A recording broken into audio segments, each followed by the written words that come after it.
ඊශ්‍රායලයේ ජෙරුසලම් ඓතිහාසික නගරයේ අපූර්ව තැන්වල ඇවිදගෙන යන ඔබට දක්නට ලැබෙන තවත් සුන්දර ස්ථානයකට අද මම ඔයාලව අරගෙන යනවා.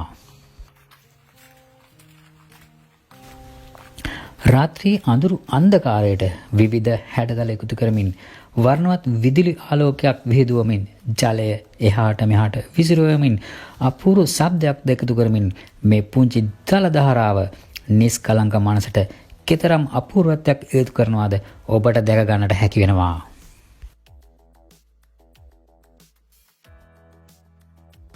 මේ අපූර්ව සුන්දරත්වය විඳ ගන්නට ඔබට ආරාධනා කරන ගමන් මම අද ඔබෙන් සමුගන්නවා. ස්තුතියි.